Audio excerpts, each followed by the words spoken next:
Budget के लेकर के अभी कल बजट भारत सरकार की माननीय केंद्र मंत्री जी ने बजट जारी किया है।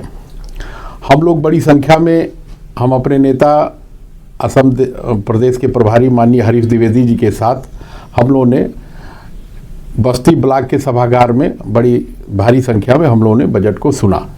सुनने के बाद हम लोगों ने उसको अध्ययन किया और पार्टी के निर्देश पर और अपने नेता माननीय हरीश द्विवेदी जी के निर्देश पर मैं ये बजट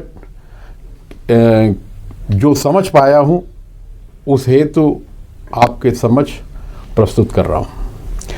यह बजट विकसित भारत को विकसित बनाने के लिए उसकी नींव रखने वाला बजट है।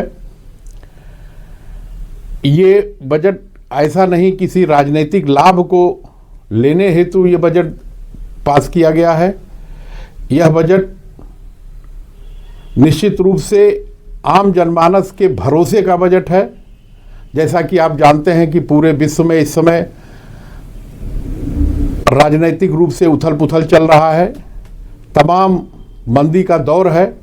उसको रखते हुए कि हमारी जनता का भरोसा बना रहे अपनी सरकार पे, अपने देश पे, इस हेतु ये भरोसे वाला बजट है।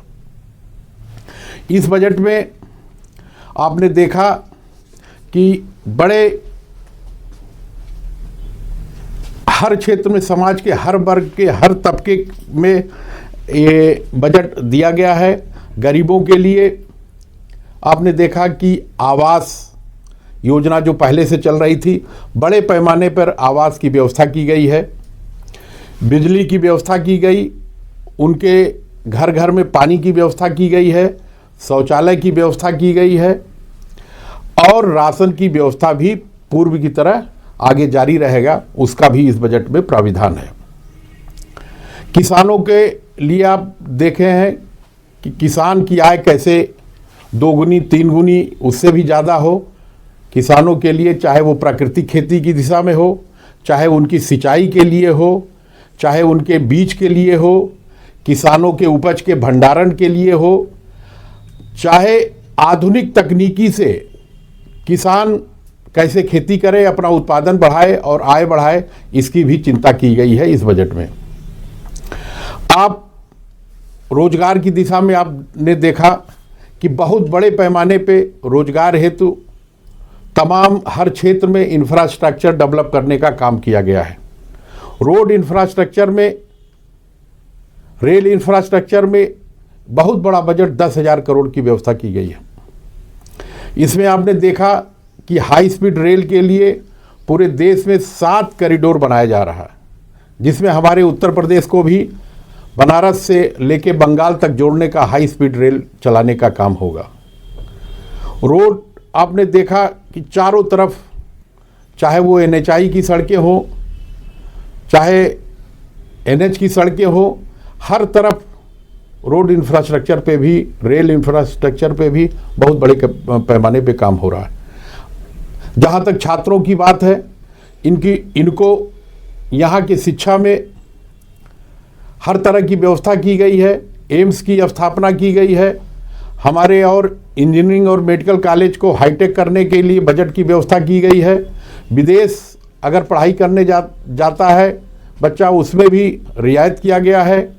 नारी सशक्तिकरण को ले लीजिए तो एक बहुत बड़ा काम हुआ है कि हर जिले में एक नारी छात्रावास का निर्माण होगा और ये हमारी बहनें इन छात्रावासों में जो उच्च तकनीकी या मैथ या विज्ञान के क्षेत्र में अध्ययन करेंगी, उनके रहने के लिए हर जो है जिले में एक लेडीज हॉस्टल का निर्माण होगा। स्वास्थ्य के क्षेत्र में क्या कुछ है? स्वास्थ्य के क्षेत्र में एक बहुत बड़ा जो सरकार ने काम किया है। आपने देखा कि जो ये गंभीर बीमारी है, कैंसर है और भी तमाम ऐसी बीमारियां हैं कि जो एक आम बीमारी होती जा रही है। कोई गांव मोहल्ला नहीं बच रहा जहां पे कैंसर के मरीज न हो और लगातार इसकी बढ़ोतरी हो रही है। उसमें 16 या 17 दवाएं ऐसी हैं कि जो सरकार ने बहुत ज़्यादा दाम कम कर दिया है, जो एक आम व्यक्ति कोई लाभ होगा, क्योंकि ये बीमारी अब आम होती जा रही है। तो उनकी दवाओं के रूप में बहुत जो है इसका दाम कम किया गया है, और तमाम हमारे एम्स बनाए जा रहे हैं, आयुर्वेदिक विश्वविद्यालय बनाए जा रहे हैं, और मेडिकल कॉलेज हर जिले में बनाए जा रहे हैं।